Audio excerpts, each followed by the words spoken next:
നമ്മുടെ കുടലിൻ്റെ ആരോഗ്യം നല്ല രീതിയിലല്ല എന്ന് കാണിക്കുന്ന രണ്ട് ലക്ഷണമാണ് ഈ വയറിളക്കം അതല്ലെങ്കിൽ മലബന്ധം എന്ന് പറയുന്നത്.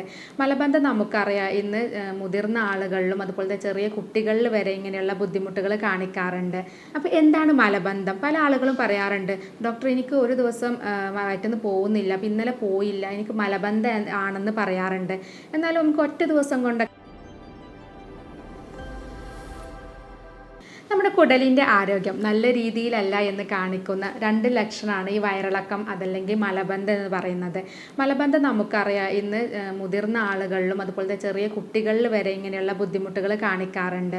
അപ്പോൾ എന്താണ് മലബന്ധം? പല ആളുകളും പറയാറുണ്ട്, ഡോക്ടർ എനിക്ക് ഒരു ദിവസം വയറ്റിന്ന് പോകുന്നില്ല, അപ്പോൾ ഇന്നലെ പോയില്ല, എനിക്ക് മലബന്ധം ആണെന്ന് പറയാറുണ്ട്. എന്നാലും നമുക്ക് ഒറ്റ ദിവസം കൊണ്ടൊക്കെ മലം പോവാതിരുന്ന് കഴിഞ്ഞിട്ടുണ്ടെങ്കിൽ നമുക്കതിന് മലബന്ധം എന്ന് പറയാൻ പറ്റില്ല. നമുക്ക് ആഴ്ചയിൽ ഒരു 3-ൽ താഴെയാണ് മലം പോകുന്നത് അല്ലെങ്കിൽ ടോയ്ലറ്റിൽ പോകുന്നതെങ്കിൽ, അതല്ലെങ്കിൽ അതിൻ്റെ കൂടെ തന്നെ നമുക്ക് നല്ല കട്ടിയിലും നല്ല ഉണങ്ങിയതായിട്ടുള്ള മലമാണ് പോകുന്നതെങ്കിൽ അതിനെയാണ് നമ്മൾ മലബന്ധം എന്ന് പറയുന്നത്.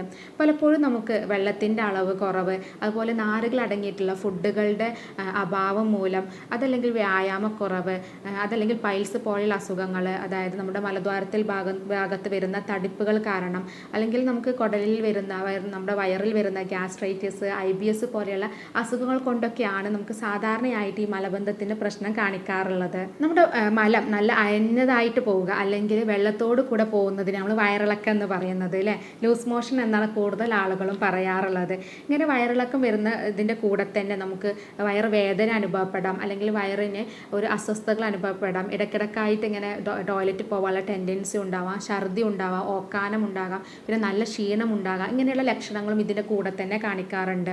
അപ്പോൾ നമുക്ക് മലബന്ധമാണെങ്കിലും അതുപോലെ വയറിളക്കമാണെങ്കിലും നമുക്ക് മലബന്ധം ഒരാഴ്ചയിൽ കൂടുതലാണെങ്കിൽ തീർച്ചയായിട്ടും നമ്മൾ അടുത്തുള്ള ഡോക്ടറെ കാണിച്ച് അതിൻ്റേതായിട്ടുള്ള ട്രീറ്റ്മെൻറ്റ് എടുക്കണം. എന്തുകൊണ്ടാണ് നമുക്ക് മലബന്ധം വരുന്നതെന്ന് മനസ്സിലാക്കി അതിനനുസരിച്ചുള്ള ട്രീറ്റ്മെൻറ്റ് എടുക്കണം. അതുപോലെ തന്നെ വയറിളക്കമാണെങ്കിലും നമുക്ക് കൂടുതലായിട്ട് വയറിളകി പോവുക, അതല്ലെങ്കിൽ നമ്മുടെ മലത്തിൽ കളർ വ്യത്യാസങ്ങൾ എന്തെങ്കിലും വരിക, അല്ലെങ്കിൽ മലത്തിൽ കഫം കാണുക, ബ്ലഡ് കാണുക, ഇങ്ങനെയുള്ള ബുദ്ധിമുട്ടൊക്കെ കാണുന്നുണ്ടെങ്കിൽ തീർച്ചയായിട്ടും ഡോക്ടറെ കാണിക്കണം. പലപ്പോഴും വയറിളകുന്ന സമയത്ത് നമ്മുടെ ശരീരത്തിൽ നിന്ന് ഒരുപാട് ധാരാളം വെള്ളം പുറത്തേക്ക് പോകുന്നുണ്ട് അല്ലേ. അതിൻ്റെ കൂടെ തന്നെ നമ്മുടെ ശരീരത്തിന് ആവശ്യമായിട്ടുള്ള ഇലക്ട്രോലൈറ്റ്സുകൾ, അതായത് സോഡിയം, പൊട്ടാസ്യം പോലെയുള്ള കാൽസ്യം പോലെ ഇലക്ട്രോലൈറ്റ്സുകളും ഇതിൻ്റെ കൂടെ തന്നെ പോകുന്നുണ്ട്. ഇങ്ങനെ പോയി കഴിഞ്ഞിട്ടുണ്ടെങ്കിൽ നമുക്ക് നല്ല ക്ഷീണം അനുഭവപ്പെടാം. പിന്നെ അതുപോലെ നേരത്തെ പറഞ്ഞ പോലെ വയറുവേദനയും ബുദ്ധിമുട്ടൊക്കെ വരാറുണ്ട്. അപ്പോൾ നമുക്ക് വയറിളക്കം നമ്മൾ സാധാരണ പറയാറുള്ളത് ഒരു പ്രാവശ്യം വയറിളകി കഴിഞ്ഞാൽ 6 മാസം നമ്മുടെ ശരീരം ശേഖരിച്ച് വെച്ചിട്ടുള്ള അല്ലെങ്കിൽ സൂക്ഷിച്ച് വെച്ചിട്ടുള്ള പോഷകങ്ങളും ധാതുക്കളൊക്കെയാണ് ഒരൊറ്റ വയറിളക്കം കൊണ്ട് പോകാറുള്ളത്. അപ്പോൾ അതുകൊണ്ട് തന്നെ അത് 1-2 പ്രാവശ്യമായി കഴിഞ്ഞാൽ, അല്ലെങ്കിൽ നമ്മൾ ഡെയിലി ഒരു 3-4 അല്ലെങ്കിൽ അതിൽ കൂടുതൽ പ്രാവശ്യം വയറിളകി പോയിട്ടുണ്ടെങ്കിൽ നമുക്ക് നല്ല ക്ഷീണം അനുഭവപ്പെടാറുണ്ട്. അപ്പോൾ നമ്മൾ കറക്റ്റായിട്ട് ഇത് ചികിത്സ എടുത്തിട്ടില്ലെങ്കിൽ അത് വയറ് കടി പോലെയുള്ള ബുദ്ധിമുട്ടിലേക്ക് നയിക്കാം. അപ്പോൾ വയറ് കടി വന്നിട്ടുണ്ടെങ്കിൽ നമുക്ക് മലത്തിൽ ബ്ലഡ് പോലെയുള്ള ബുദ്ധിമുട്ടുകളൊക്കെ കാണിക്കാറുണ്ട്. പലപ്പോഴും നമുക്ക് വയറിളക്കം വരുന്നത് നമ്മുടെ ശുചിത്വമില്ലായ്മ കൊണ്ടോ അല്ലെങ്കിൽ നമ്മുടെ ശ്രദ്ധക്കുറവൊക്കെ കൊണ്ടാണ്. നമ്മൾ ശുചിത്വമില്ലാത്ത, നമ്മൾ പുറത്തുനിന്നൊക്കെ പോകുന്ന സമയത്ത് നമ്മൾ ശുചിത്വമില്ലാത്ത വെള്ളം കുടിക്കുക, അതല്ലെങ്കിൽ നമ്മൾ കൈകൊണ്ട് നല്ല സോപ്പ് കൊണ്ടൊന്നും കൈ കഴുകാത്ത ആളുകൾ പാകം ചെയ്യുന്ന ഫുഡുകൾ കഴിക്കുക, അതുപോലെ തന്നെ നമ്മൾ വൃത്തിയില്ലാത്ത ടോയ്ലറ്റുകൾ ഉപയോഗിക്കുക, അതുപോലെ നമ്മൾ കഴുകാതെ നമ്മൾ പച്ചക്കറികളാണെങ്കിലും ഫ്രൂട്ട്സ് ആണെങ്കിലും നമുക്കറിയാം ഇത് നമുക്ക് കൂടുതലും അവൈലബിൾ ആയിട്ട് കിട്ടുന്നത് കൂടുതൽ രാസവസ്തുക്കളും കെമിക്കൽസൊക്കെ കൂടുതൽ അടിച്ചിട്ടുള്ള പച്ചക്കറികളും ഫ്രൂട്ട്സാണ് കിട്ടുന്നത്. അപ്പോൾ അതുകൊണ്ട് തന്നെ അത്തരം ഫ്രൂട്ട്സുകൾ നമ്മൾ കഴുകാതെ ഉപയോഗിക്കുക. ഇങ്ങനെയുള്ള കാരണങ്ങൾ കൊണ്ടൊക്കെ നമുക്ക് വയറിളക്കം വരാറുണ്ട്. അപ്പോൾ വയറിളക്കം വരുന്ന ആളുകൾ ശ്രദ്ധിക്കേണ്ട കുറച്ച് കാര്യങ്ങൾ പറഞ്ഞു തരാം. അപ്പോൾ നമ്മൾ ശ്രദ്ധിക്കേണ്ട ആദ്യം നന്നായിട്ട് വെള്ളം കുടിക്കുക. കാരണം നേരത്തെ പറഞ്ഞു നമ്മൾ കൂടുതലായിട്ട് വെള്ളം പുറത്ത് പോകുന്നത് കൊണ്ട് തന്നെ നമുക്ക് ഡീഹൈഡ്രേഷൻ വരാനുള്ള സാധ്യതയുണ്ട്. അപ്പോൾ അതുകൊണ്ട് നമുക്ക് നന്നായിട്ട് ധാരാളം വെള്ളം കുടിക്കണം. അതുപോലെ നമ്മൾ WHO റിക്കമെൻഡ് ചെയ്തിട്ടുള്ള ORS ലായനിയും ഇതിൻ്റെ കൂടെ തന്നെ കുട്ടികൾക്കാണെങ്കിലും മുതിർന്ന ആളുകൾക്കാണെങ്കിലും കൊടുക്കുന്നത് നല്ലതാണ്. ഇത് നമുക്ക് പെട്ടെന്ന് വയറിളകുന്ന ആളുകൾക്കൊക്കെ നമുക്ക് ക്ഷീണം കുറയാനൊക്കെ നല്ലതാണ്. അപ്പോൾ മുതിർന്ന ആളുകൾക്കാണെങ്കിൽ നമ്മളൊരു 3/4 കപ്പ് ORS ലായനിയാണ് കൊടുക്കേണ്ടത്. മുതിർന്ന കുട്ടികൾക്കാണെങ്കിൽ 1/2 കപ്പും ചെറിയ കുട്ടികൾക്കാണെങ്കിൽ ഒരു 1/4 കപ്പുമാണ് ഇത് കൊടുക്കേണ്ടത്. ഇനി ഇതിൻ്റെ കൂടെ തന്നെ ചെറിയ കുട്ടികൾക്കാണെങ്കിൽ മുലപ്പാൽ, അതുപോലെ തന്നെ കഞ്ഞിവെള്ളത്തിൽ ഉപ്പിട്ടിട്ട്, അതുപോലെ ഓറഞ്ച് നീര്, ഇളനീർ വെള്ളം, ഇങ്ങനെയുള്ള പാനീയങ്ങളും ഇതിൻ്റെ കൂടെ തന്നെ കൊടുക്കണം. അതുപോലെ നന്നായിട്ട് പഴുത്ത പഴങ്ങൾ, കൂടുതൽ നാരുകൾ അടങ്ങിയിട്ടുള്ള പച്ചക്കറികളും ഫ്രൂട്ട്സുകളൊക്കെ, അതുപോലെ തന്നെ മധുര പലഹാരങ്ങൾ, നട്ട്സുകൾ, പയറുവർഗ്ഗങ്ങൾ ഭക്ഷണങ്ങളൊക്കെ ഈ സമയത്ത് വയറിളക്കമുള്ള സമയത്ത് നമ്മൾ ഒഴിവാക്കുന്നതാണ് നല്ലത്. കൂടുതലും നമ്മൾ പാനീയത്തിൽ നമ്മൾ വെള്ള രൂപത്തിൽ ദ്രാവക രൂപത്തിലാണ് കുട്ടികൾക്കാണെങ്കിലും മുതിർന്ന ആളുകൾക്കാണെങ്കിലും ഈ സമയത്ത് കൊടുക്കേണ്ടത്. ഇനി നമുക്കറിയാം വയറിളക്കം വന്നു കഴിഞ്ഞിട്ടുണ്ടെങ്കിൽ കുട്ടികൾക്കാണെങ്കിലും പെട്ടെന്ന് ക്ഷീണം വരൂല്ലേ. അപ്പോൾ ഇങ്ങനെ വരുന്ന സമയത്ത് പെട്ടെന്ന് വയറിളക്കം നിൽക്കാൻ വേണ്ടിയിട്ട് നമുക്ക് വീട്ടിൽ വെച്ച് ചെയ്യാവുന്ന കുറച്ച് ടിപ്സ് പറഞ്ഞു തരാം. അതിൽ ഏറ്റവും വളരെ നമുക്ക് പെട്ടെന്ന് നിൽക്കാൻ വേണ്ടിയിട്ട് സഹായിക്കുന്ന ഒന്നാണ് മോര്. മോര് നമുക്കറിയാം ഒരു പ്രോബയോട്ടിക് ആണ്. അപ്പോൾ മോര് കഴിച്ചു കഴിഞ്ഞാൽ ഒരു ഗ്ലാസ് മോരിൽ കുറച്ച് ഉപ്പിട്ടിട്ട് അത് കുടിക്കുന്നത് നമുക്ക് പെട്ടെന്ന് വയറിളക്കം നിൽക്കാൻ വേണ്ടിയിട്ട് നല്ലതാണ്.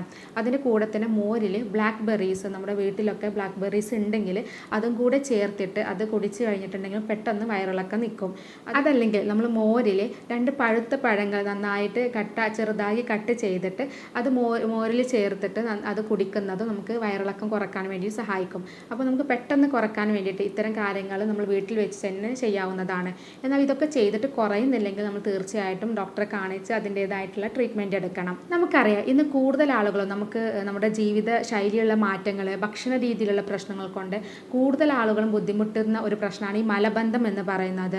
മലബന്ധം വന്നു കഴിഞ്ഞിട്ടുണ്ടെങ്കിൽ പല ആളുകൾക്കും പലതരത്തിലുള്ള അസ്വസ്ഥതകൾ വരാം. വയറ് സംബന്ധമായിട്ടുള്ള പ്രശ്നങ്ങൾ വരാം, തലവേദന ഉണ്ടാകാം, നമുക്ക് ഗ്യാസിൻ്റെ ഇഷ്യൂസുകൾ വരാം, നമുക്ക് ഒന്നിനൊരു ഉന്മേഷക്കുറവ്, ഇങ്ങനെയുള്ള പല ബുദ്ധിമുട്ടുകളും വരാറുണ്ട് അല്ലേ. അപ്പോൾ ഈ മലബന്ധം വരാനുള്ള കാരണങ്ങൾ ഞാൻ നേരത്തെ പറഞ്ഞു. നമുക്ക് വ്യായാമക്കുറവാകാം, അതല്ലെങ്കിൽ വെള്ളത്തിൻ്റെ അളവ് കുറവാകാം, അല്ലെങ്കിൽ പൈൽസ് പോലെയുള്ള കുടൽ സംബന്ധമായിട്ടുള്ള രോഗങ്ങളാവാം. ഇങ്ങനെ പലതരത്തിലുള്ള കാരണങ്ങൾ കൊണ്ട് നമുക്ക് മലബന്ധം വരാം. അപ്പോൾ ഈ മലബന്ധം വരുന്ന ആളുകൾ ശ്രദ്ധിക്കേണ്ട കുറച്ച് കാര്യങ്ങളുണ്ട്. നമ്മൾ കൂടുതലായിട്ടും നന്നായിട്ട് വെള്ളം കുടിക്കുക, അതാണ് ആദ്യം ശ്രദ്ധിക്കേണ്ടത്. ഒരു 2-2.5 ലിറ്റർ വെള്ളമെങ്കിലും നമ്മൾ സ്ഥിരമായിട്ട് കുടിക്കണം.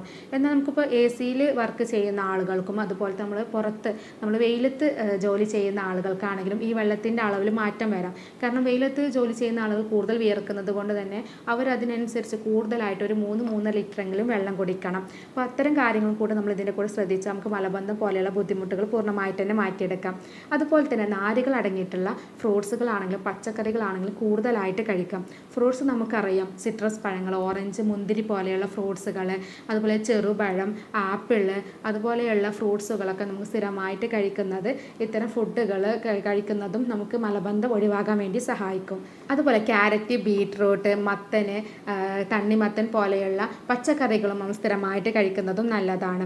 ഇതും നമുക്ക് ഫൈബർ കൂടുതലുള്ളത് കൊണ്ട് തന്നെ മലബന്ധമുള്ള ആളുകളിൽ ഇത്തരം ഫുഡുകൾ സ്ഥിരമായിട്ട് കഴിച്ചു കഴിഞ്ഞാൽ ഈ പ്രശ്നങ്ങളൊക്കെ പൂർണ്ണമായിട്ട് തന്നെ മാറ്റിയെടുക്കാം. ഞാൻ നേരത്തെ പറഞ്ഞു മലബന്ധം വരുന്നത് നമുക്ക് പല അസുഖങ്ങൾ കൊണ്ടാവാം. പൈൽസ് പോലെയുള്ള അസുഖങ്ങൾ കൊണ്ടാവാം. പൈൽസ് എന്ന് പറയുന്നത് നമ്മുടെ മലദ്വാരത്തിൻ്റെ ഭാഗത്തുള്ള നരമ്പുകൾ തടിക്കുന്നതാണ്. അപ്പോൾ ഇങ്ങനെ തടിച്ച് നിൽക്കുന്ന സമയത്ത് നമുക്ക് അതിലൂടെ മലം പോകാൻ സ്പേസ് കുറവായിരിക്കും. അതുകൊണ്ട് മലം കൂടുതൽ പ്രഷർ കൊടുക്കേണ്ടി വരും. ഇങ്ങനെയുള്ള ബുദ്ധിമുട്ടൊക്കെ വരാറുണ്ട്. അപ്പോൾ മലബന്ധമുള്ള ആളുകളാണെങ്കിൽ ഇങ്ങനെയുള്ള പ്രശ്നങ്ങൾ കൂടെ ഉണ്ടോ എന്നുള്ളത് നമ്മൾ ശ്രദ്ധിക്കണം. മലം പോയി കഴിഞ്ഞാൽ ബ്ലീഡിങ്ങോ അല്ലെങ്കിൽ മലം പോയി കഴിഞ്ഞാൽ അവിടെ വേദനയോ പുകച്ചിലോ അങ്ങനെയുള്ള എന്തെങ്കിലും മറ്റ് സിംറ്റംസ് കൂടെ കാണിക്കുന്നുണ്ടെങ്കിൽ അത് എന്താണെന്നുള്ളത് മനസ്സിലാക്കി അതിനനുസരിച്ചുള്ള ചികിത്സയാണ് എടുക്കേണ്ടത്. അതുപോലെ തന്നെ IBS പോലുള്ള അസുഖങ്ങൾ കൊണ്ട് വരാം. വയറിളക്കം അതുപോലെ മലബന്ധം മാറി മാറി വരുന്ന ഒന്നാണ് IBS. IBS എന്ന് പറയുന്നത് ഇറിറ്റബിൾ ബവൽ ഡിസീസ്, നമ്മുടെ കുടലിൻ്റെ ഭാഗത്ത് വരുന്ന നീർക്കെട്ടിനെയാണ് നമ്മൾ IBS എന്ന് പറയുന്നത്. ഇങ്ങനെ വന്നു കഴിഞ്ഞിട്ടുണ്ടെങ്കിലും നമുക്ക് മലബന്ധം വരാറുണ്ട്. അപ്പോൾ അങ്ങനെയുള്ള ആളുകൾ അതിനനുസരിച്ചുള്ള ട്രീറ്റ്മെൻറ്റാണ് എടുക്കേണ്ടത്. അതുപോലെ തന്നെ നമ്മൾ സ്ഥിരമായിട്ട് വ്യായാമം ചെയ്യുന്നതും മലബന്ധം ഒഴിവാക്കാൻ വേണ്ടി സഹായിക്കും. അതുപോലെ ഉറക്കക്കുറവുള്ള ആളുകളിലും മലബന്ധം വരാനുള്ള സാധ്യതയുണ്ട്. അപ്പോൾ മിനിമം നമ്മൾ ഒരു 6 മുതൽ 8 മണിക്കൂർ ഉറങ്ങുന്നതും മലബന്ധം നമുക്ക് പൂർണ്ണമായിട്ട് തന്നെ മാറ്റിയെടുക്കാൻ പറ്റും. പിന്നെ അതുപോലെ നമ്മൾ ശ്രദ്ധിക്കേണ്ടത് മാനസികമായിട്ടുള്ള ടെൻഷനുള്ള ആളുകളിലും വയറ് സംബന്ധമായിട്ടുള്ള പ്രശ്നങ്ങൾ വരാം. നല്ല സ്ട്രെസ്സ് കൂടുതലായി കഴിഞ്ഞിട്ടുണ്ടെങ്കിൽ നമ്മുടെ ബോഡിയിൽ നിന്ന് കോർട്ടിസോൾസ് കൂടുതലായിട്ട് ഉൽപ്പാദിപ്പിക്കുകയും ഇത് നമ്മുടെ ദഹന പ്രശ്നങ്ങളിലൊക്കെ വരുത്തുകയും ചെയ്യും. ഇങ്ങനെ ദഹന പ്രശ്നങ്ങൾ വരുമ്പോൾ അത് മലബന്ധം പോലെയുള്ള ബുദ്ധിമുട്ടിലേക്ക് നയിക്കും. അതുകൊണ്ട് തന്നെ മാനസികമായ ടെൻഷനൊക്കെ ഉള്ള ആളുകളാണെങ്കിൽ അത് പരമാവധി കുറക്കാൻ വേണ്ടിയിട്ടും ശ്രദ്ധിക്കണം. ഇനി ഇങ്ങനെ മലബന്ധമുള്ള ആളുകൾ പറയാറുണ്ട്, ഡോക്ടറെ ഒന്ന് പോയി കിട്ടിയാൽ മതി, പെട്ടെന്നൊന്ന് പോകാൻ വേണ്ടിയിട്ട് എന്താ ചെയ്യാൻ പറ്റുക എന്ന് ചോദിക്കാറുണ്ട്. അങ്ങനെയുള്ളവർക്ക് നമുക്ക് വീട്ടിൽ വെച്ച് ചെയ്യാൻ പറ്റുന്ന ഒരു കാര്യം പറഞ്ഞു തരാം. അത് ഒന്നാണ് പാലും അതുപോലെ ആവണക്കെണ്ണയും. ഒരു ഗ്ലാസ് പാലിൽ 1 ടീസ്പൂൺ ആവണക്കെണ്ണ ചേർത്തിട്ട് അത് നമുക്ക് രാവിലെ വെറും വയറ്റിലോ അല്ലെങ്കിൽ ഭക്ഷണത്തിന് ശേഷമൊക്കെ കുടിക്കുക. അതല്ലെങ്കിൽ രാത്രിയിൽ കിടക്കുന്നതിന് മുമ്പായിട്ട് കുടിക്കുന്നത് നമുക്ക് പെട്ടെന്ന് മലം പോകാൻ വേണ്ടിയിട്ട് സഹായിക്കും. ഇങ്ങനെ ചെയ്ത് കഴിഞ്ഞിട്ടുണ്ടെങ്കിൽ നല്ല മലബന്ധമൊക്കെ ഉള്ള ആളുകളാണെങ്കിൽ 2 ടീസ്പൂൺ ആവണക്കെണ്ണയൊക്കെ ഉപയോഗിക്കാം. ഈ ആവണക്കെണ്ണ എന്ന് പറയുന്നത് നല്ലൊരു ലാക്സേറ്റീവ്സ് ആണ്. അപ്പോൾ അത് ഉപയോഗിച്ച് കഴിഞ്ഞാൽ തന്നെ നമുക്ക് മലം ഈ കെട്ടിക്കിടക്കുന്നതൊക്കെ പൂർണ്ണമായിട്ട് തന്നെ മാറ്റിയെടുക്കാൻ പറ്റും. അപ്പോൾ ഇത് നമുക്ക് താൽക്കാലികമായിട്ടുള്ളൊരു ആശ്വാസം മാത്രമേ കിട്ടുള്ളൂ. അപ്പോൾ എന്തുകൊണ്ടാണ് ഈ ബുദ്ധിമുട്ട് വരുന്നതെന്ന് മനസ്സിലാക്കി അതിനനുസരിച്ചുള്ള ചികിത്സയാണ് എടുക്കേണ്ടത്. ഇനി ചികിത്സയിലേക്ക് വരികയാണെങ്കിൽ ഇതിന് വളരെ ഫലപ്രദമായിട്ടുള്ള ചികിത്സ ലഭ്യമാണ്. നമ്മൾ പൈൽസ് പോലെയുള്ള അസുഖങ്ങൾ കൊണ്ടുള്ള അല്ലെങ്കിൽ IBS പോലെയുള്ള അസുഖങ്ങൾ കൊണ്ടുള്ള മലബന്ധമാണെങ്കിൽ കറക്റ്റായിട്ട് നമുക്കത് ചികിത്സിക്കാൻ പറ്റും. നമ്മൾ രോഗിയുടെ ശാരീരികവും മാനസികവുമായിട്ടുള്ള കാര്യങ്ങൾ പഠിച്ച് യൂറോപ്യൻ നിർമ്മിത സോഫ്റ്റ്വെയറുകൾ ഉപയോഗിച്ചാണ് ഇത്തരത്തിലുള്ള രോഗങ്ങൾ ചികിത്സിക്കുന്നത്. നമ്മൾ സർജറി ഇല്ലാതെയാണ് പൈൽസ് ആണെങ്കിലും ഫിഷർ പോലെയുള്ള അസുഖങ്ങൾ, ഫിസ്റ്റുല പോലെയുള്ള അസുഖങ്ങളൊക്കെ സർജറി ഇല്ലാതെയാണ് ഇത്തരം രോഗങ്ങൾ ചികിത്സിക്കുന്നത്. അപ്പോൾ നമുക്ക് ഉള്ളിലോട്ട് മരുന്ന് കഴിച്ചാൽ തന്നെ ഇത്തരം പ്രശ്നങ്ങളൊക്കെ പൂർണ്ണമായിട്ട് മാറ്റിയെടുക്കാൻ പറ്റും. അപ്പോൾ ഇത്തരം പ്രശ്നങ്ങൾ മാറിക്കഴിഞ്ഞാൽ തന്നെ മലബന്ധം പോലെയുള്ള ബുദ്ധിമുട്ടുകൾ നമുക്ക് കുറക്കാൻ കഴിയും. നമ്മൾ ജർമ്മനിയിൽ നിന്നും ഇറക്കുമതി ചെയ്യുന്ന പൊട്ടൻസി മരുന്നുകളാണ് നമ്മൾ ട്രീറ്റ്മെൻറ്റിനായിട്ട് ഉപയോഗിക്കുന്നത്. അതുകൊണ്ട് തന്നെ ഇത്തരം ബുദ്ധിമുട്ടുകൾ നമുക്ക് പൂർണ്ണമായിട്ട് തന്നെ മാറ്റിയെടുക്കാൻ പറ്റാറുണ്ട്. അപ്പോൾ ഇത്തരം ചികിത്സാ രീതിയെക്കുറിച്ചോ അല്ലെങ്കിൽ നമുക്ക് അസുഖത്തെക്കുറിച്ച് എന്തെങ്കിലും സംശയങ്ങളൊക്കെ ഉണ്ടെങ്കിൽ താഴെ കാണുന്ന നമ്പറിൽ കോൺടാക്റ്റ് ചെയ്യാവുന്നതാണ്. സ്നേഹത്തോടെ doctor Semiya, doctor Basil's homeo hospital, Pandikkad, Malappuram ജില്ല.